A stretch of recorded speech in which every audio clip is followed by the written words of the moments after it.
So apparently in the emails between ACRA and MDDI between 30th and 31st July, there was a lot of the use of the word unmask.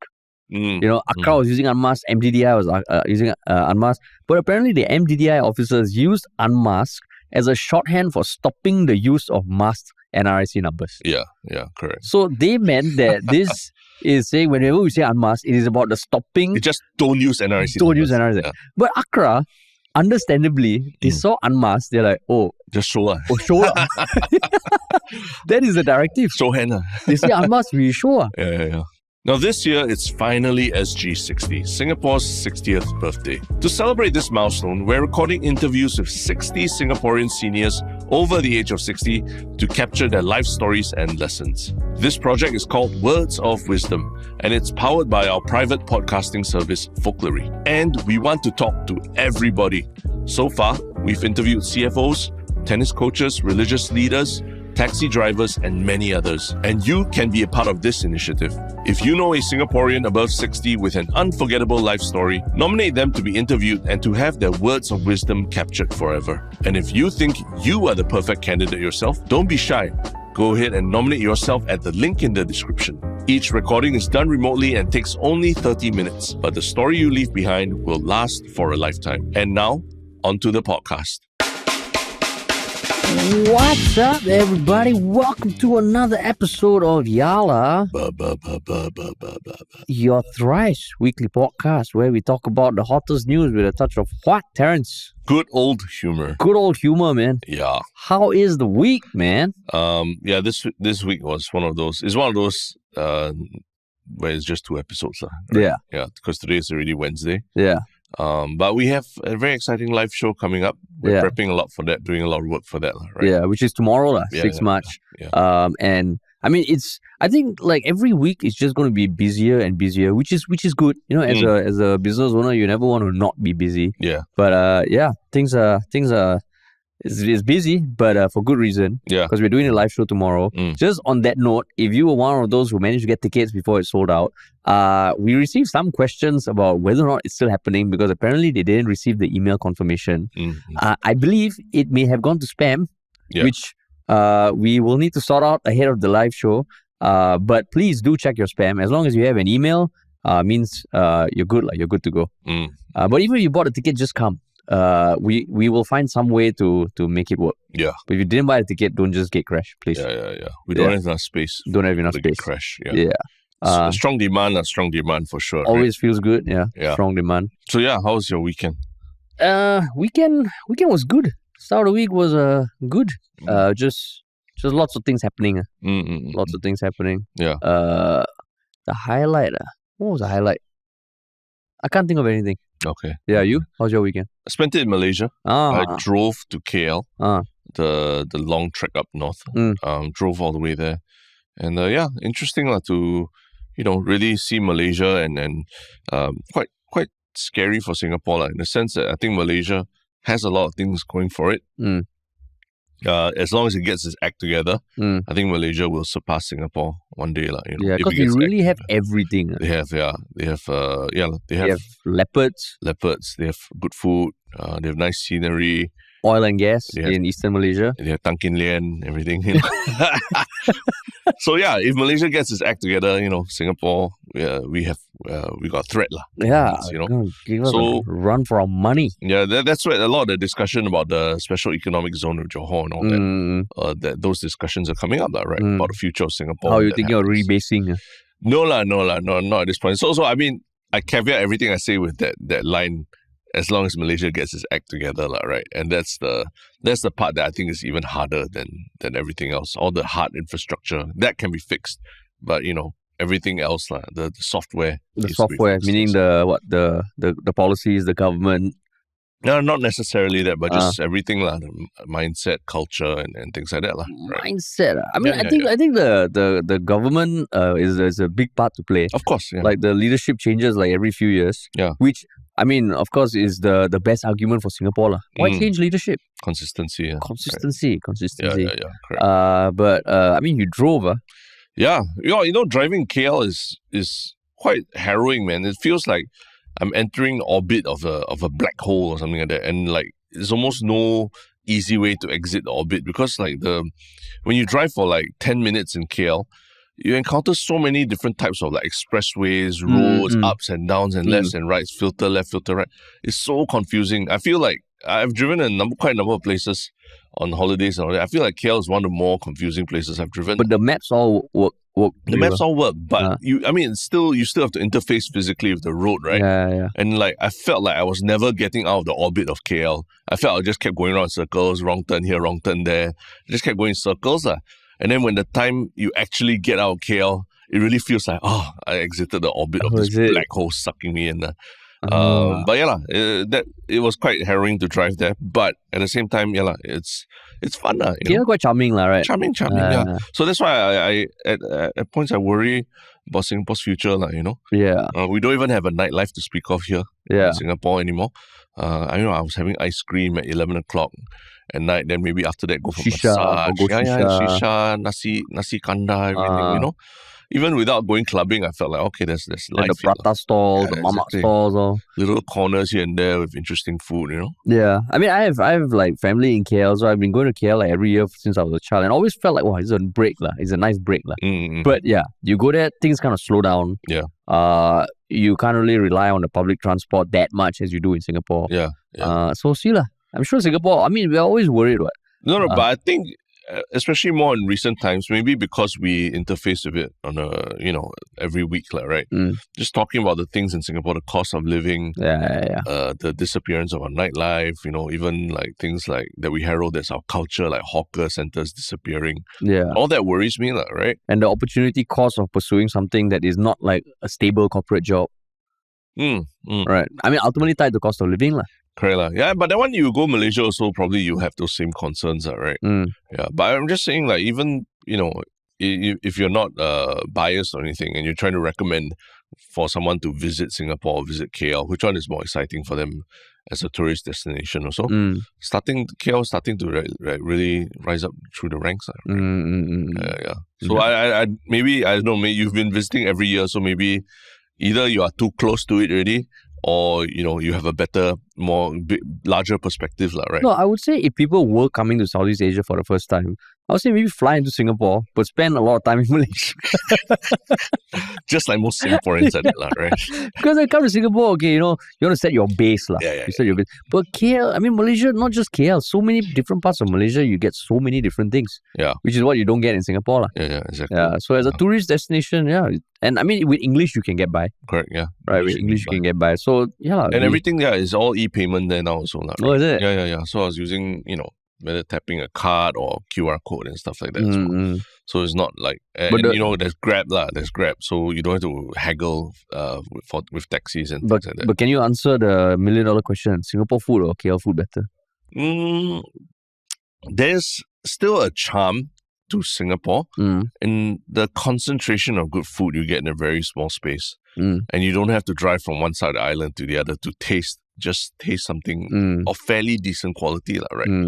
Malaysia, you really got to go around. You want chili pan mee, you go to this place. Then you got to drive all the way across town to this other place to try something else. Then after that, go all the way back for something else. So it's kind of spread out. So maybe in a day you can plan maybe 2 or 3 of these locations, right?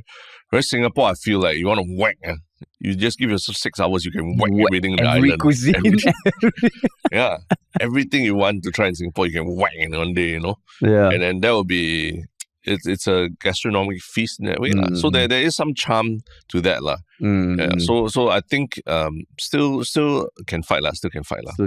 Yeah. And plus the safety and stability. Like I mean, certain cities in the world walking around at 3 a.m.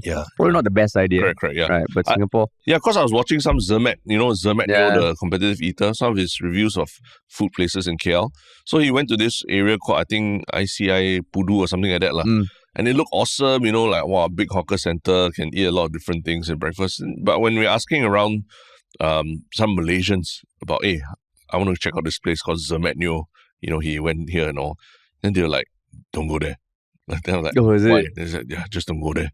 That kind of thing. And it turns out some crime-related stuff. It's not very safe, I guess if you go as like a big, hunky, competitive eater, no one's going to rob you, right? But when you kind of look like me, and then I'm walking around my wife, right? maybe you become an easier target, right? But then it's so sad, right? Singapore is so safe at night, but got nothing to do. Yeah. You just walk along the streets, go to a petrol station, buy a drink or something. Okay, I'm not saying nothing to do. It's just that you need the resources to do it. Yeah. And the idea is that you compare to JB or KL, then it feels like, hey, there's like not much to do. Correct. But yeah, I mean, interesting. Like now the whole world order is changing, right? Correct. Whole world order is changing. That's right. Yeah. But domestically, also got stuff to talk about. Interesting. Which we will jump into. But before that, what's the spiel, Terence? If you're new here, welcome. And please like, share, follow, subscribe to this podcast, Yellow Butt Podcast. We talk about current affairs 3 times a week. Probably some of the more interesting discussions on serious topics in Singapore, but always with a touch of comedy, right? Yep. And if you want to work with us, just reach out at contact@ministryoffunny.com or just visit ministryoffunny.com and drop us a message. Yeah. Cool. All right. So, this first topic, it's kind of a continuation of something that we've discussed at length before. But now there's new developments because of a report that just came out, right? That found, concluded something. Yeah, and it is the report around the whole kerfuffle that happened in December last year about the NRIC screw up, which was the case where you could go to the ACRA website, which the ACRA being the Accounting and Corporate Regulatory Authority of Singapore, key in someone's name and get their NRIC number. And it was an incorrect implementation of a policy or a directive from MDDI, which we will get into. But it caused, I think, over a span of a few days, there were hundreds of thousands of searches. 500,000. 500,000 searches. When on average, it was 3,000. A day, is it? Yeah. 500,000 searches, which means you could just key in the name of a minister and get their NRIC number. And then following that, there was a whole debate about, is NRIC really secret? Should we be that protective? Then there was a press conference with Josephine Teo Indrani and the CEO of ACRA, where I think we were all surprised that, they were apologetic, they were admitting to the mistakes and all. But then a few weeks later in Parliament, they kind of couched it in like, actually, it's not too big a deal, but we are fixing it, and they kind of downplayed the error. They did say it was a big deal, but they said that, the idea was that NRICs are being used incorrectly by public and private organizations, right? And the belief that NRIC is, very secure authenticator is wrong. Right? Because it is just a unique identifier. It's not an authenticator. Yeah, you're wrong in thinking that, in some ways, I think we talked about it where we felt like it kind of made people feel like so what's the big deal about your NRIC getting out there, right? It kind of downplayed the severity of what had happened. And that's the perception that we felt, and I think a lot of people felt as well. So now this report is out, and I don't know, like when you first saw or heard about the headlines and all, like what were your most immediate thoughts? Depending on the title of the article, that decided my emotion. Because I'm looking at this one CNA article that says, officers, leaders involved in NRIC unmasking saga may face financial consequences. Feels like, oh, shit, there's going to be some punishment. And then there's this one, no deliberate wrongdoing by MDDI, ACRA in unmasking of NRIC numbers, review panel. Then I read that, I'm like, no deliberate wrongdoing. Like, if I accidentally drop a piece of litter on the road and an officer catches me, I'm still fine for littering, right? So this one, of course, no deliberate wrongdoing, but if there's an error, what's going to happen? But when you read the article, when you read through the report, all 36 pages of it, which we did, and we looked at the statements, it paints a different picture. That's why I think the headline does a lot. It can do a lot of good, can do a lot of damage, because on Reddit and online chatter, I think a lot of the sentiments that I am reading is based mainly on the headline. I don't know how much people read the article. But what about you? The term deliberate wrongdoing is kind of I think a lot of people are saying that, we know that it wasn't deliberate. Like, who deliberately wants to make this mistake, right? But it was was it negligent, right? And it's like, when you drive as well and you get into an accident, you don't deliberately set out to, crash your car or knock someone down or what. But there's still penalties, right? There's still punishment. There's still different levels to it. There's negligent driving, dangerous driving, reckless driving, and things like that, right?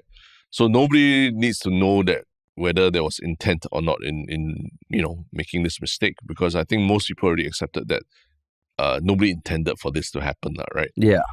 So the idea of couching this whole thing with a headline of deliberate wrongdoing, or at least saying that there was no deliberate wrongdoing, is a bit of a straw man argument. We're not even arguing about that kind of thing, right? Yeah. It's like, we already know that it's not deliberate, but what's the point of this? But the weird thing is both those articles are from CNA, written by the same journalist. Oh, okay. It's not say one is CNA. I mean, Straits Times also had an article saying NRIC saga review finds key ACRA MDDI shortcomings, no evidence of deliberate wrongdoing. But I'm just curious, like for CNA and to have two articles that paint very different pictures, published at pretty much the same time, updated within an hour, a few hours apart. Yeah, I'm just wondering. Like the first article talks about the punitive measures and the shortcomings. The second article, which has the more no deliberate wrongdoing, is a timeline lah. Yeah.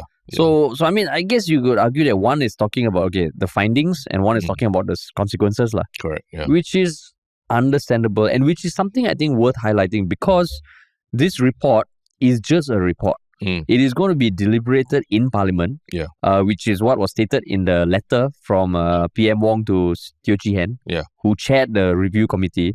And it's not the end. These people are going to be punished. So when I read that, I was like, oh, okay lah, this report is not talking about the sentencing or what will come. It is just talking about what the hell went wrong. Then I'm like, okay, that makes a bit more sense lah. Yeah. But unfortunately, I don't think the casual reader would go to that extent lah. So you are considering yourself a very sophisticated reader who saw. I'm just saying, like, we have built a job of ourselves where we need to read the news. Failing which we don't do our job properly. I'm just shitting on you, but we did go through the 36 pages of this report lah. And I guess if anyone's wondering who actually wrote the report or was in charge of the report, I think there was a bunch of permanent secretaries who were involved lah. So I guess if you work in a large organization, it's one of the very senior people in the organization who is going through the sequence of events that led to this, right? Yeah, because perm secs are senior lah. They're like just below minister lah, right? Yeah. They could run in politics and all as well. Now they're still civil servants, but they're very senior, all scholars and the type lah. So this is a fact finding mission, right? To pin the blame or at least find who's to blame for this whole thing. But overall, like when you also heard about the financial penalties for those involved, what do you glean from that? I mean, I think there should be some sort of consequences and penalties lah. I mean, they're not in school, so I don't think you can like suspend them or cane or send them to detention. Yeah. As how you say as primitive as a financial fine is. I think it actually makes sense lah. You say fine but it's not necessarily fine, right? Or it's like reduction of bonus or reduction of bonus, because they say penalties, but when you read into the thing, it does say that it involves the performance review and determining, giving them some financial pain lah, right? But not necessarily fining. Correct. Right? Yeah, I mean fining in the sense that at the end of the day you'll end up with a bit less money, which is what a fine does lah. But I agree that it is different terminology. Different. Yeah. Fine is you take money out of that is in your pocket now, you give it out. Yeah. But bonus is like the money was never in your pocket yet lah, not in the first place. So it's not really yours yet lah, right? You know? So you can't assume that it's yours. If it's a bad year or something like that, your bonus might be shit anyway. Yeah. So two different things. And I mean, I do think actually, I think that is good. Because even as a business ourselves, if we don't adhere to certain ACRA policies or don't upload on time, there are fines. Yes, right? correct. That's not even like a bonus that we're going to get from ACRA that's going to be reduced. It is a fine. And these sort of things, if there was a clear mess up, and if you read the report, there are some things that stood out. I think financial consequence is fair game, man. But isn't it? I mean, they deprive these individuals who made mistakes of money, but then who ends up keeping that money that's not given to them? Oh, that one I don't know. The government, right? I mean, they're paid by the government. Unless they're colleagues who never mess up. With your bonus, 30% less. You, Whereas you, 20% more. no, so because a lot of people online are saying at the end of the day, whether it's fine or whatever, or you deprive them of their bonus, it goes back to the government's coffers, left pocket, right pocket. So how does that help anyone who is, who feels affected by this whole thing, right? It's not like the money that taken from their bonus goes into a pool to ensure greater privacy concerns. The privacy concerns of Singaporeans are taken care of. Actually, you don't know. Yeah. Maybe even within the department, the ministry, they're like, okay, all these people who fucked up, their bonus is a pool for office party. Oh, yeah, maybe. We don't know. We don't know. But that's the thing. We are so far removed from this consequence that I don't feel it's of any significance to me, You don't think so? I don't feel so, yeah. Because to me, it's like, I'd rather hear, not say heads roll, right? But, understanding that their positions or something will be jeopardized. I think that is a clear indication to me of a punishment that is like commensurate to I was assuming that would be the case because there is a review of performance assessments, right? Correct. So the specific line, and I quote verbatim, this includes reviewing performance assessments which will carry financial consequences as well as counselling and additional training. The only thing I don't understand is counselling. It's like, unmask, Terence. What are 3 words that come to your mind? Unmasking. What does it mean? I mean, the counselling thing is a bit weird. But I do think that the performance assessment is going to be impacted, I assume. I give them the benefit of the doubt, which means that they are... financial. It's all financial. But also, if your performance assessment is deemed to, you didn't perform as well as expected, it hurts you down the line also. I mean, So again, we're making that assumption because we're so far removed from we don't know, right? Yeah. But that's why I felt it was inadequate in trying to understand like what kind of specifically what kind of punishments, right? So what would be something that if you read, you're like, okay, that's good. I mean, put on a vest. Is it? I mean, you know what they say, Khaw Boon Wan himself said, right? In the old days, like, if like someone really fucks up, makes a mistake, there's a press conference, someone bows, even commits harikiri. Obviously, we don't need to go there, but maybe someone losing the position or like stepping down because of such a big fuck up. If you think in the larger context of Singapore, this is a pretty big screw up, right? Yeah. And knowing that 500,000 queries were made, when normally it's only 3,000, and we can't even trace who was making those queries. We know that shit has been compromised, right? Actually, right. That I mean, I do agree that financial consequences, yes, it's punitive, and it's your, like what you say, is your bonus that is reduced. Yeah. So I mean, at the end of the day, people get lower bonuses some years, consequence or circumstance or what. It doesn't feel a pinch, but I do agree that in this sort of stuff, if we really want to make sure things are kept efficient, maybe there needs to be stepping down or someone. Somebody, but maybe if not the CEO, then whoever's in charge of that certain department or whatever, right? Then I feel like, okay, I see that it's taken seriously. So, but is there something about the report that made you have that conviction that, okay, it is serious and egregious? How you pronounce that? Egregious. What the hell was I going to say? Gregarious. Egregious enough to justify someone being losing their position. I mean, there was, I think there are 6 points that they made, right? And I think it's quite clear what the six missteps were, right? 1, I'm just reading the headlines. MDDI should have been clearer. Okay, that's about comms. 2, insufficient sharing of information within ACRA. Again, internal comms within ACRA. Yeah. 3, MDDI should have paid more attention to complex users, right? Which is saying that public registries where someone can pull a lot of data, those are more sensitive and more complex users, right? They should pay more attention. 4, poor risk assessment by ACRA. I found this one quite interesting. I'll come back to it. 5 is security features on BizFile lacking. That's about cybersecurity. And 6 is poor communication in public. So I found points 4, poor risk assessment by ACRA, and point 6, poor communication in the public. I found these two quite interesting. for number 4, the poor risk assessment by ACRA, it said that the panel found that ACRA misjudged the need for corporate checks through BizFile at the expense of privacy, making personal data too easily accessible, right? And my understanding is, basically that ACRA as an organization, they were maybe over compliant to certain what they thought were the directives from MDDI, and they just thought that this whole corporate transparency thing, the need for corporate checks, was more important than like private citizens' privacy, right? Yeah. Did you was that from an article or from the report itself? From an article. Oh, because in the report there is that section. And I can read it verbatim. Yeah. And this was although ACRA was aware of the risk of displaying full NRIC numbers, it did not adequately consider alternative designs of the people search function, which is what you said the article mentioned.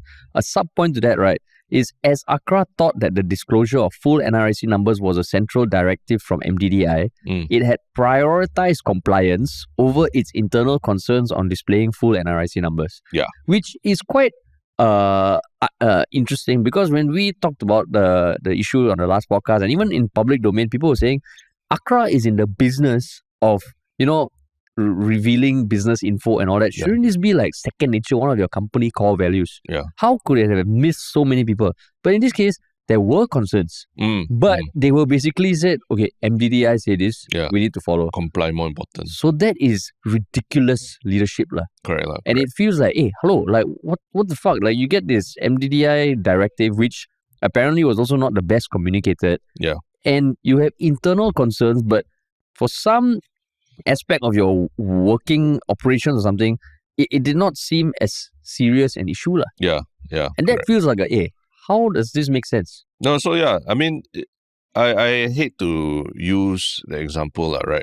But last time in army, every time before you have water parade or that, you have to recite the SCDF 7 core values and all these things, right? So although everyone hated doing it, but it's a reminder that, what is your loyalty to, right? In doing whatever you do, whatever nonsense you do in the military and all that.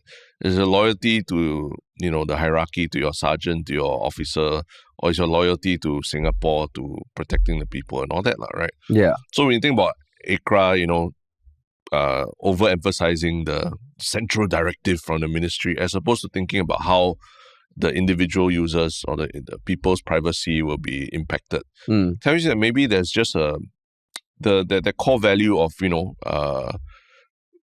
taking care of people's data and their privacy concerns. That should be as high a core value as listening to instructions. I know in civil service the tendency is just listen to instruction, don't question. But who are the ultimate end users of your product also? I really think that's very important. Whether you are in public service or a private business or what, right? Who are the end users and who you should be, who are the key stakeholders, right? Yeah.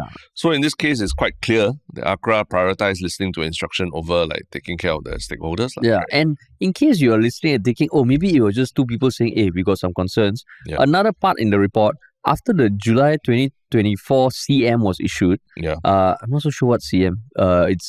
Maybe it's the circular or something. Yeah. ACRA had internal discussions about the potential sensitivity of showing full NRIC numbers in the people search function, including concerns relating to personal data protection. But ACRA was heavily influenced by its earlier exchange with SNDGO, which is a Smart Nation Digital Government Organization or something, in February 2024, where the term unmask was used. So basically, they had discussions. Yeah. And to me, it's like, okay, you have discussions. Can you not just ask? But they rather just follow the directive wholeheartedly like that. Yeah. Which sounds a bit like, hey, what is going on? Yeah, correct. Yeah. So, to me, it's quite clear to me that organizationally there's something wrong, right? If people are not, they know that maybe there may be certain loopholes or something that need to be addressed, but they focus on listening to the instructions from the circular as opposed to really clarifying it properly. Yeah, which makes you question what are the people within ACRA, what is their take on personal data protection? Yeah. Right. You would imagine that it should be a core value, right? Because I mean, at the end of the day, a lot of we had discussions with people about like, hey, this NRIC thing is such a small thing, it's nothing, why are people making such a big fuss about it? Yeah. But the anecdote we always point to is that you can literally, with someone's NRIC, you can literally go and find out their marital status, for free, right? Yeah, and we know and we know people who have used it for good and not so good purposes, right? Yeah. Both sides of the coin. So depends on who you support or whatever. But the point is that people's privacy is very important, right? And it can affect people in their personal lives in ways beyond what ChatGPT can tell you about the importance of NRIC and things like that, right? Yeah. Finding someone's marital status could affect their current or previous relationships. Yeah, could out someone's sexuality, for example. Out someone's sexuality, or if he's been telling certain stories or what. And yeah, do we just wave all those away and say it's it's not important, it's nothing, It is important. So that's why this will probably kind of be debated a lot in Parliament. And I mean, we were talking about the ACRA side, but certain things about MDDI also did stand out. Yeah. You mentioned that the second thing that was that stood out to you was the risk assessment, is it? No. The poor communication with the public. And what about that? That was about the communication with the public after the whole debacle surfaced in like early December. So one thing that stood out for me came even before the communication. Because, there's a lot of discussion and research and details about the communication between ACRA and MDDI. And I think that was a question that were on a lot of people's minds.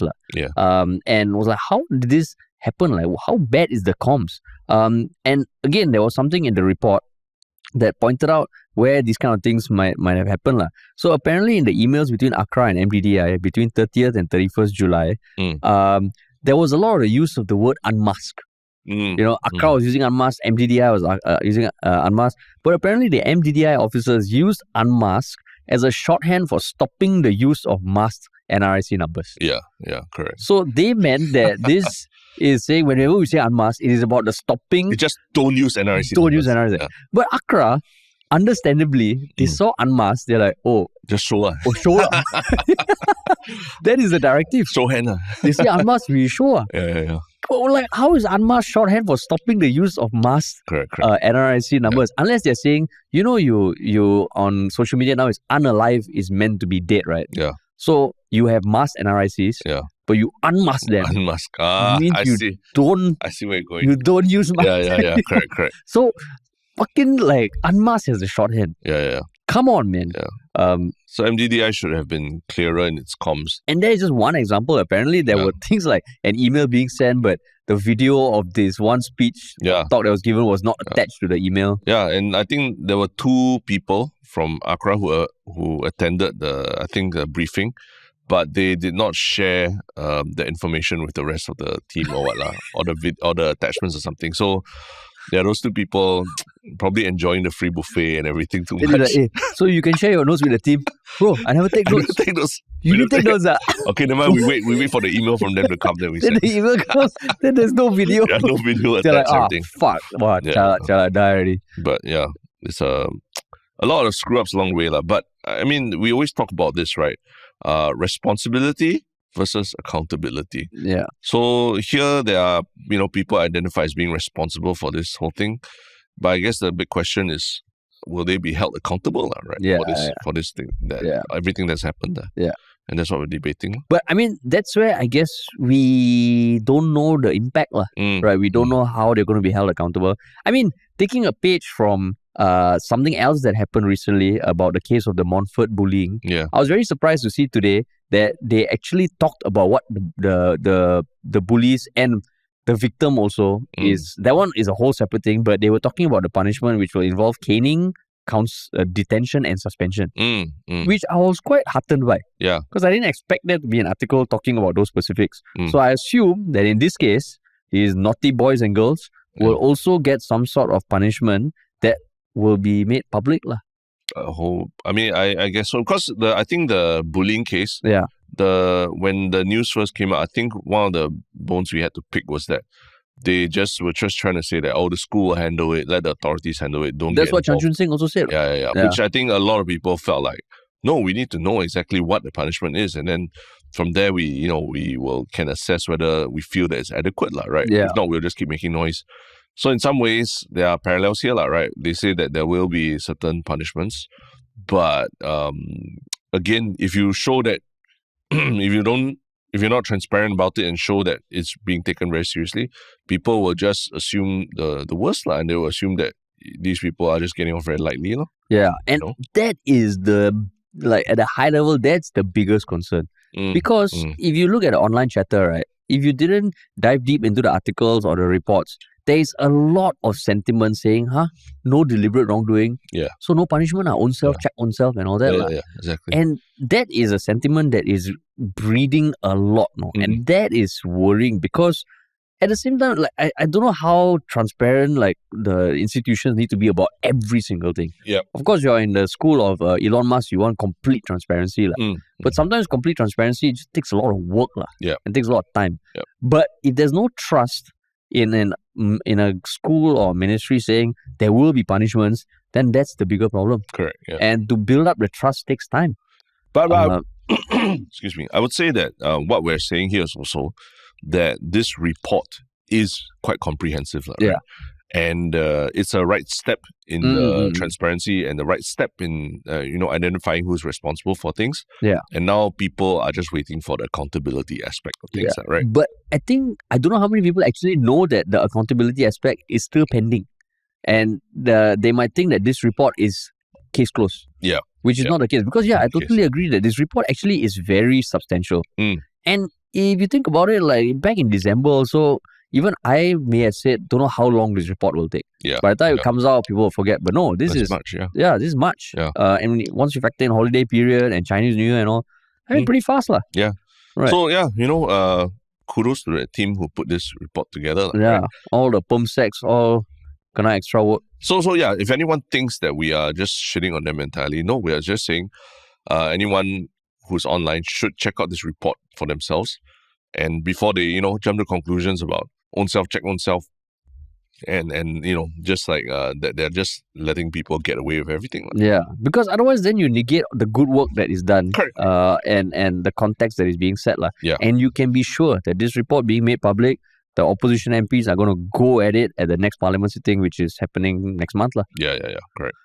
Yeah, man. But that saga has just been going on for very, very, very long, right? Very long. But there's another little nugget that I think has triggered a bit of discussions, right? About what is important to Singaporeans also, right? We know that privacy, all this, there's something that we're discussing, but there's another aspect of life that we know and we take for granted, but is this the beginning of certain changes in the way we perceive commitments like national service? And what is this piece of news? It is the news that was unveiled by Josephine Teo, who is the second Minister for Home Affairs, during her Committee of Supply debate in Parliament on Tuesday, February 4th, that the MHA, Ministry of Home Affairs, will start tapping on foreign talent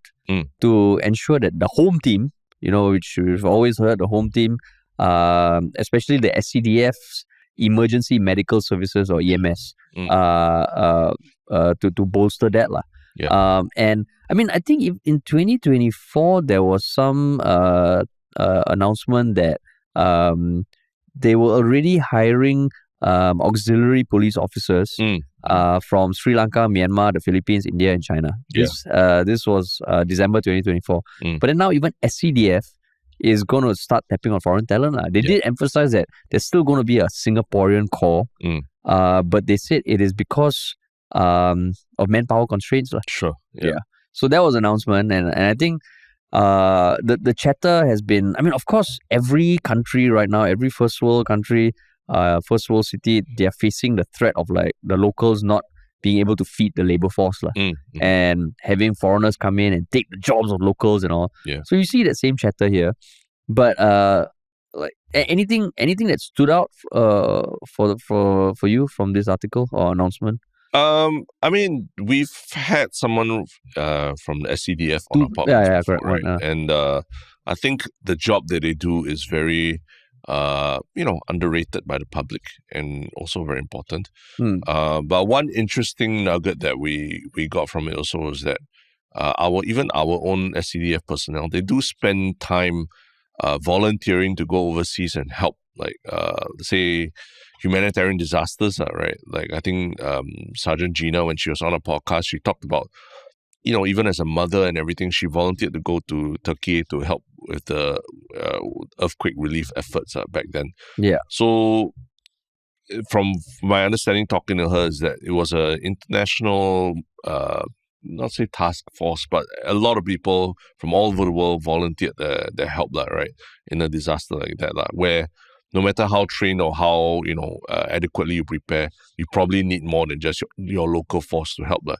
So in some sense, listening to that, I realized, okay, this is like, it's a real professional kind of like job, right, that these people are doing. And they bring their professional services, which can apply across different races or different, nationalities and all that. And there's nothing like, it's not like sensitive military data that they're dealing with. A lot of it is humanitarian kind of aid that they're providing. So, I think whenever these kind of things happen, the doors are flung open and please come and help and, bring your medical services expertise here, whether it's your technology, your personnel, or your know-how in doing things. And the SCF also, when it does humanitarian missions, I think it's also quite similar, right? Yeah. So in some sense, I get it that, for medical services, it's not like the military where it's, you're dealing with weapons and sensitive data and things like that, right? So is it really that bad that we are enlisting foreign help in this situation? I actually think there's an argument that why not, if we can get expertise from elsewhere who are willing to also work hard and help Singaporeans here, why not? Right? But you tell me you break your leg, you wouldn't feel more comforted if a Singaporean is treating you? No, not necessarily. Sure not, Not necessarily, yeah. You can look each other in the eye, reminisce about, your primary school days and all that.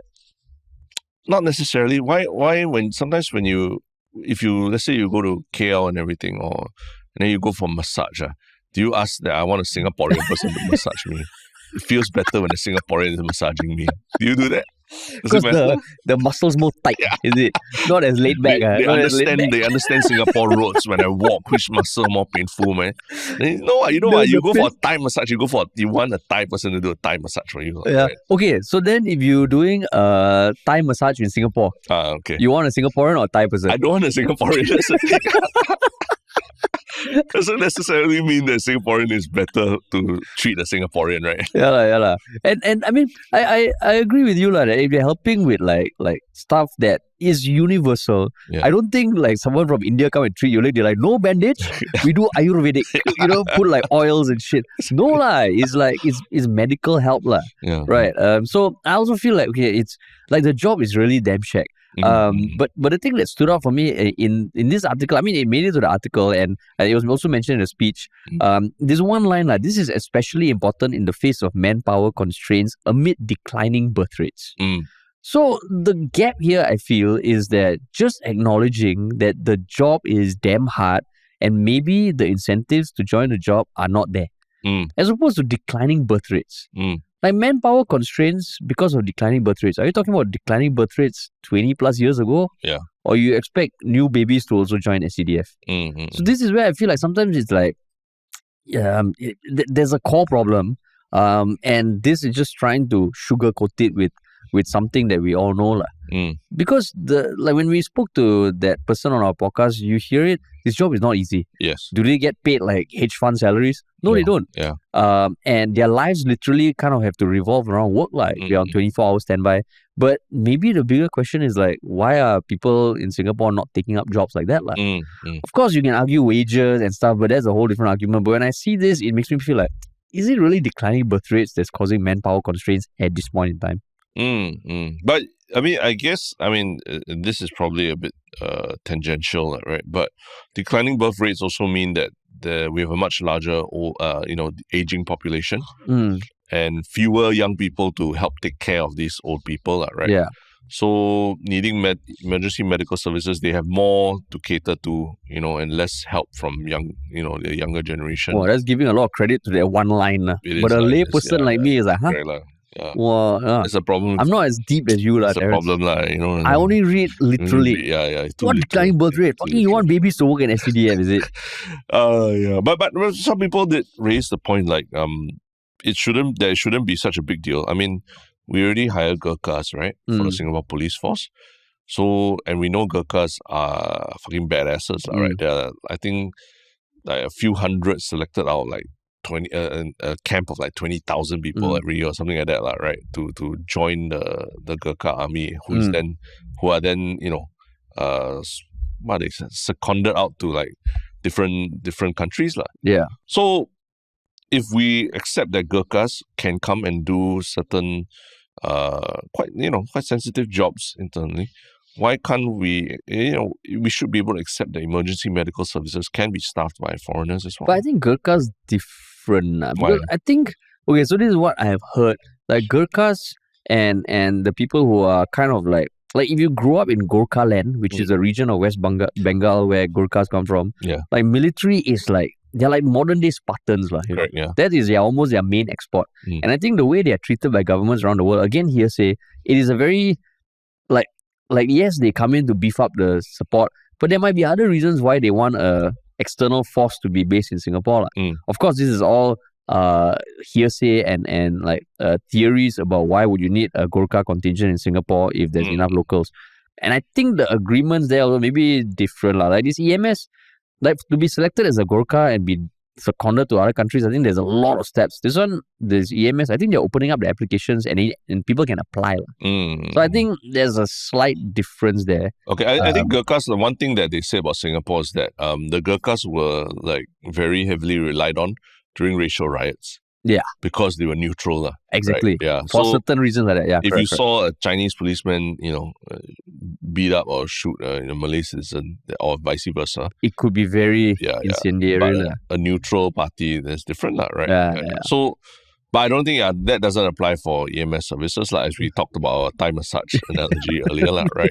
Like you see a Chinese person treating a Malay person or something like that. Yeah, so it's not the case, right? So, I mean, but but the point is that some of these essential services can be filled by. I'm just saying that some of these essential services are already filled by non-locals, right? Yeah. So I think people being sort of going down a slippery slope, saying that this first is the SCDF, then after that is SPF, then after that SAF. I think that's a bit far down the line, right? Yeah. To be making that argument. But I mean, like, also it shouldn't go the extreme where there are no Singaporeans in this role. Yeah, of course. Because that one, I mean, when it comes to EMS and all that, it's still a human-to-human interaction. And sometimes there are cultural nuances or like colloquialisms that you need local people to be there. Yeah. This is just supplementing it. If it goes down, and I don't want to say the slippery slope argument, but if it goes down the path of like, okay, the full force is like foreigners, that's not good also. Just like how if a hawker center, the only people working there are non-locals, right? It loses a bit of the soul. The soul. Yeah, correct. Yeah. But I mean, like SCDF and their recruitment efforts, I think that is a challenge. I don't know how it's going to be fixed. This feels like an interim thing, but again, it points to like, life in Singapore is it's getting squeezed. Yeah, correct. Squeezed. They also say they're going to use AI a lot more, right? I think reasons, even our podcast with Sergeant Gina, they talked a little bit about using technology. She talked a little bit about using technology as well. Yeah. So hopefully, that helps out. Maybe we have droids next time helping to treat you. So question, would you rather have like a droid treating you or a foreigner treating you? Like if you're in a medical emergency? At this point, foreigner. Yeah, right. You still rather have the human touch, right? Yeah. I think you can still connect, there's something there, right? But what if the droid is like 99.99999% effectiveness? In what, treating you? Yeah. But doesn't have that human-to-human touch. Yeah, you're like, my daughter is still there. They're like, my directive is to fix your leg. Some shit like that. Maybe they also just follow instructions. Just follow instructions. Follow instructions. The droids. Compliance over humanity. That's right. Yeah. So, I mean, I guess it's almost inevitable. Every line of work, every industry, I think it's going to need to be beefed up. Because last year also Dragon Year. Yeah. TFR still below 1. Below 1, yeah. So Because people were telling me, "Oh, you have a baby in Dragon Year, primary school, competitive and all," but it doesn't seem like it. It'll still be competitive. More competitive, relatively. Schools will be smaller, or they'll combine. You'll just have fewer positions. It can be a bit more assuring. That's okay. You made the choice to do it in Dragon Year, right? So you gotta deal with it. Yes. We very consciously said we wanted a dragon baby. The notion card at the top says, make dragon baby. The December planning, December dragon baby. Number one priority, dragon baby. As you all like set your co-working space, agreeing on your goals for the year, right? Yes, and we're going to do it again this year. Yeah. As always. But it's a co-working space where you can order food and all that. It's nice. Let's just keep it at the headline. It was a co-working space. See, this is the problem with like all these news outlets. The headline is too speculative. It's too speculative, space. Yeah. Co-working space. But yeah, man. But yeah, it's only 2 episodes this week. But what comments have caught your eye and should be highlighted as your one Shiok comment? My one Shiok comment. Let me pull it up. You got yours? Mine is someone, long-time listener Hayata, made an image of Harish as the MVP of the Memphis Grizzlies NBA team. Yeah, I saw that. Fucking epic. Yeah. So, and even the name of the team changed from Grizzlies to the Grizzles. Yeah. So I thought that was pretty funny. Because we had a big discussion about how you were suddenly into NBA again, right? And then you were like trying to drop names and you just started sounding like such a noob. Now my feed, I know like Luka Doncic is dominating. Dominating. So I think my one Shiok comment was like, on the last episode for turbocharging inflation, GST debate heats up and pickleball noise was episode 625 on Reddit. There was quite a healthy discussion. And I think there was someone who took the time to kind of explain why the GST hike and how the GST hike can impact the entire supply chain. So yeah, mine is from the Reddit thread of the episode 625, turbocharging inflation GST debate heats up and pickleball noise was. On Reddit, there was quite a robust discussion, and there was someone who asked, how does a GST hike potentially impact the supply chain? And a mediocre Lopwat 69, who I think has commented before, just laid down an example of how a GST hike could affect different components of a consumption, a supply chain. Yeah. And for a company that is GST registered as well as a company that is not GST registered. So kudos to them, and the person who asked the question, responded with, "Oh, this is helpful for my understanding. Thanks." So yeah, love it that the discussion is going on even without us having to involve ourselves that much, lah. Yeah. I think this it's great that people are like coming up with their own examples as opposed to the overly simplistic one from Ben Leong himself, right? Yeah, exactly. And what about your one Shiok thing? Do you have yours? Yes. Pull mine up. Yep. So there's we all grew up with the conventional world map, right? And it is known as a Mercator map, which is where you see the whole world kind of spread out flat. Okay. Right? And there's all the meridians and parallels. And the one thing that I only realized a few years ago, that map, right, actually very incorrectly shows us the size of things that are far away from the equator. Yeah. The equator is the one that's only the true size, but as you go further away, it grossly characterizes the size of a country.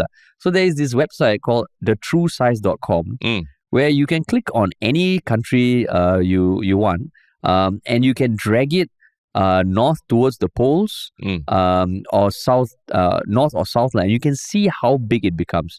So, for example, right, like if you take a country like Australia, right. Wait, let me. So let's say I take Australia and I drag it. It is, or take Greenland, for example. You see on a map, Greenland is huge, right? Yes. But in actual fact, if you bring it down to say the equator or something, or even to India, India, if you just take the country of India on the map and you bring it up to the poles, it's bigger than Greenland. Yeah. So likewise, if you take Greenland, which looks huge on the map, you bring it down, it's the size of India. And if you bring India up to the Canada, it becomes a lot bigger. If you bring it up to Russia, it becomes a lot bigger. So this website is so cool because it just lets you understand that, whatever we've been fed. And I think maybe it was your one Shiok Thing like many episodes ago about one guy who talked about how that influences our own perceptions of different countries. Like you see USA, Canada, they are huge landmass, but you kind of don't understand how big the African continent is. And that plays into a lot of stereotypes and like biases. Correct. So this website is damn cool. You can even, I think Singapore is a bit too small to take. It's too small. But yeah, I recommend everybody just try and play around with this because it's damn cool. Yeah. I think I watched a video recently also somewhat related to maps because you were talking about this on a more micro scale. They tried to redraw city maps based on how long it actually takes to get from one place to another. Because, usually maps, they tell you a certain distance and you just draw a straight line from point to point, right? Yeah. And that's a distance. But if you look at the actual needing to get there, you need to, walk along a river, cross a bridge and everything. And so it actually takes you much longer to get there, even though it's just across the river, right? So there's this guy who tried to draw a map that actually reflected that. He basically tried to morph the city maps to actually reflect how long it actually takes to get from one point to one point, and then the distance reflects it. Yeah. So it's quite interesting exercise because he used algorithms and everything, and he laid it over Google Maps and all. But it makes you really think about how maps really, in all these years, they're really not great at showing us actual physical distance between 2 points, right? Yeah, exactly. Yeah. And I always grew up with this image that Greenland is so huge. The glacier is so big. Yeah. But yeah, it's not actually that big. The only thing is, if you take Singapore and you drag it to the north or south, it's still fucking small. It's still small.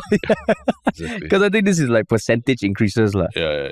So Singapore's fucking small. But yeah, this website is damn cool. Yeah. What about you, man? What's your one Shiok Thing? My one Shiok Thing is just a podcast on Star Talk, the Neil deGrasse Tyson podcast, where he interviewed Brian Cox, another very famous astrophysicist. And it's a hour 15 where the two of them just really nerd out about particle physics. And it's just one of those things that I listen to a bit. I just keep coming back to it. And it's just amazing time that we can listen to these physicists just talk about these topics without even needing to fully understand what they're talking about. Just the fact that they're talking about such brilliant, smart things for an hour, and you can just sit there and just listen. But anything that stands out that you can share just to give us a bit of a tease. It's just understanding quantum physics, right? And just where everyone. I think they spend a lot of time talking about where different countries, like the scientists from different countries, are at in terms of their understanding of the quantum physics and quantum physics and all that, right? So it's just an interesting. It's very hard for me to actually repeat what they say because I don't understand a lot of it. But it's just interesting hearing from them about how geographical differences also lead to differences in how they believe. It's like you're joining them for dinner, but you don't really say anything. Don't really say anything. Just keep quiet. You don't understand. And they never ask for your opinion. Never ask. You don't understand 60% of it, but you're like, okay, it's so very, very interesting. I feel smarter after listening to you talk. Oh, so that podcast is still going on, Star Talk. Yeah, still going on. This one was a month ago. Yeah. Oh, that's cool, man. Cool. All right, man. All right. So the next time we see everyone, it'll be at 27 Ann Siang. Yeah, the live show. So the next episode that you will hear will also be from the live show, which means you should watch the video. Yes. But as always, if you enjoyed this episode, if you have enjoyed previous episodes but haven't told anyone yet, please do share our podcast with them. Follow us on social media, Instagram, TikTok, Reddit, and YouTube and Spotify. Yeah. And if you want to work with us, make sure to check out ministryoffunny.com or email us at contact@ministryoffunny.com. All right, everyone. Talk to y'all soon.